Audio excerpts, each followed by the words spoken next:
হলো, ইমামের প্রতি ভক্তি না থাকলে তার পিছনে কি আমার নামাজ পড়বো কিনা? সুবহানাল্লাহ, এই তো আরেক ফেরেশতা পাওয়া গেছে। আমি তো মানুষ দেখি না, সব তো ফেরেশতা ফেরেশতা লাগতেছে।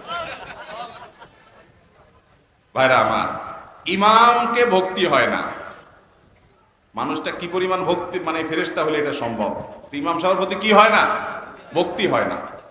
তবে হ্যাঁ, এটাকে নিয়ে ট্রল করার কিছু নাই ওই ব্যক্তির ক্ষেত্রে যার ইমাম সত্যিই কোনো পাপে লিপ্ত, খারাপ কাজে লিপ্ত, বিদআতে, শিরকে, কোনো ডেঞ্জারাস কাজে লিপ্ত, তার প্রতি ভক্তি না হওয়াটা দোষের কিছু না। কিন্তু আমি যেটা ট্রল করলাম সেটা হলো, আমি অনেক মানুষকে দেখেছি এমন যে ইমাম সাহেবের প্রতি ওনার ভক্তি হয় না, মানে এমনি ওনার ভালো লাগে না। আমার মনে আছে 2002-03 সালের দিকে বা 4 সালের দিকে আমি মণিপুরে এক মসজিদে ইমামতি করতাম, জুমা পড়াইতাম।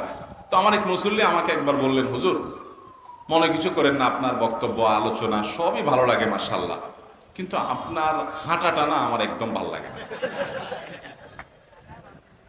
আমি বললাম, ভাই আপনিও মনে কিছু করেন না, আপনি কি আমাকে বিয়ে শাদী করার চিন্তা ভাবনা করছেন নাকি? আমার হাঁটা দিয়ে আপনি কি করবেন? এটা কোন দেশি কথা? আপনি আমার থেকে এলেম নিবেন, আপনি আমার কথা শুনবেন, আমার হাঁটা কি, আমার চুল কি, আমার চেহারা কি, এটা দেখানোর দরকার আছে আপনার?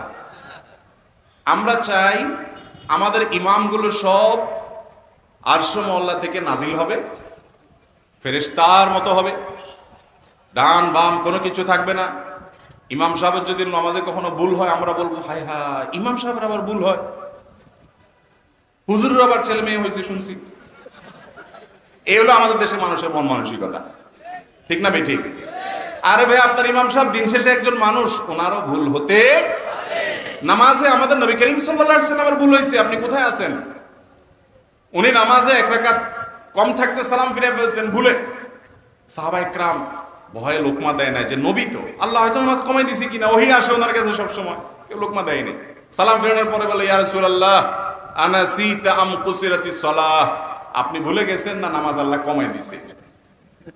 দেখেন কত ভদ্রতা, ডাইরেক্ট বলে নাই ইয়া রাসূলুল্লাহ আপনি ভুল করছেন। বলি, ইয়া রাসূলুল্লাহ কি আল্লাহর পক্ষ থেকে নাজিল হয়েছে নতুন কোনো বিধান, সেজন্য রাকাত সংখ্যা কম হয়েছে, নাকি আপনি ভুলে গেছেন? নবীজি সাল্লাল্লাহু আলাইহি ওয়াসাল্লাম তখন বলেছেন, বাল নাসিতু, না বরং আমি ভুলে গেছি। তখন তিনি কারেকশন করলেন।